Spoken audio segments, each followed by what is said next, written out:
Well, that regular season took a lot longer than anybody wanted it to take. Like, that just dragged on, especially during the last week of the season. But the season's now over, and we're finally at playoff time. So I'm going to give you guys my predictions for round 1. And if you guys like what you see, leave a like on this video. Comment down your predictions below in the comment section. And be sure to subscribe for more hockey content. So without further ado, let's get into it. First up is the Edmonton Oilers against the Los Angeles Kings. Now, this is going to be a tough series to call, because you have Edmonton, who have been amazing in the regular season this year after the firing of Dave Tippett. And then you have the Kings, who are in their first year coming out of their rebuild. Now, while the Kings have looked really good this season at most points throughout the year, I personally think that Edmonton has too much. Because if you look at Edmonton's roster compared to LA's, the Kings' core is kind of aging. There are young stars coming, but they lack experience. While the Oilers, you have McDavid and Draisaitl. You add the additions of Duncan Keith, who is a 3-time Stanley Cup champion. Mike Smith, he's playing out of his mind recently. And then you also add, some grit with Zach Hyman, Evander Kane, who can also score. Both of them can actually score a little bit. So I'm taking the Oilers in 5 games, just based on the experience factor and who the Oilers have compared to the Kings. So Oilers in 5. Next up, we have the Minnesota Wild against the St. Louis Blues. Now, this is another tough series to call, but I'm taking the Blues. Reason being, again, just like the previous series with the Kings and Oilers, that experience factor just says everything. Because you got the likes of Tarasenko, Jordan Binnington, Ryan O'Reilly, Torrey Krug, who have all been at least to the Stanley Cup final or have won cups in recent memory.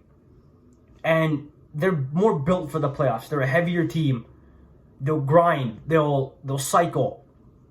That Minnesota team, while it is very young and flashy, they just don't have what St. Louis does, which is the cup pedigree and the experience. St. Louis knows what it takes to win. And I don't think Minnesota has that yet. So I'm taking the Blues in 6 games. It's going to be a very close series either way, but the Blues in 6. Next up, we have the Calgary Flames versus the Dallas Stars. Now, this is going to be one of the more easier series to call, because Calgary is 3rd in goals against. They don't allow many goals, and Dallas struggles to score. And their core is also aging with Jamie Benn, Tyler Seguin. They do have good young pieces in Miro Heiskanen, John Klingberg, Rupe Hintz. And it also comes down to goaltending. Because while Jake Ottinger has been really good, he has no experience. And I picked Jacob Markstrom over Jake Ottinger. And then you look at that Flames roster, you have the likes of Johnny Gaudreau, who's a Hart candidate, Matthew Tkachuk and Elias Lindholm both scored over 40 goals, including Gaudreau. They just have more depth, and that defensive core is just way too strong to deal with, especially if you're a team like Dallas who can't really score goals. I don't see you getting by Tanev, Anderson, Hanifin, and the likes of those guys, plus Jacob Markstrom in net. So I am taking the Flames in 6. Next up, we have the Colorado Avalanche versus the Nashville Predators. Now, in my opinion, this is going to be the easiest series to call throughout the entire first round. I'm taking the Avalanche in 4 because Colorado was on a mission. They're on a mission. And no matter how good Nashville has been recently, Colorado was just too strong. You're not going to stop the likes of Nathan McKinnon, Mikko Rantanen, Gabe Landeskog, Nazem Kadri, Kyle McCarr, who was on pace this season for 30 goals as a defenseman. And then Darcy Kemper in net. I just don't see any scenario where Nashville takes that series. Matter of fact, I don't see them even winning a game in that series. I think Colorado's too strong, and they really have to prove something this year. So give me the Avalanche in 4 games. Moving on to the Eastern Conference, the Carolina Hurricanes against the Boston Bruins. Now, as a Leafs fan, I want to see Boston lose. That's just my personal preference. However, I'm taking the Bruins in this series based solely on the fact that Freddie Anderson will miss the start of round 1. I think Boston can take real advantage of that.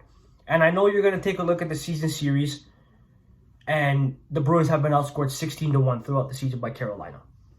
But I think when it comes to the playoffs, they've beaten them before. They've beaten Carolina before. They know how to beat them in the playoffs. And I think without Freddie, even though Antti Ranta has been playing good, I just think the Bruins have too much talent with the likes of Bergeron, Marchand, Pastrnak.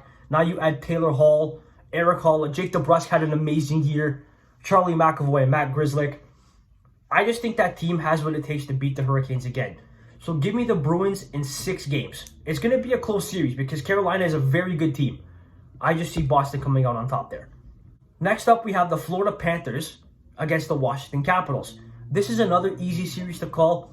The Capitals' core is aging, and it looks like they're slowing down considering they finished in the second wildcard spot. And Florida scores over 4 goals a game, which isn't really the recipe to win in the playoffs. But they've shown they can come back from any lead that goes against them. If their goaltending holds up with Sergei Bobrovsky, because he can be streaky at times, I see no team in the Eastern Conference that can beat them as of right now in a 7-game series.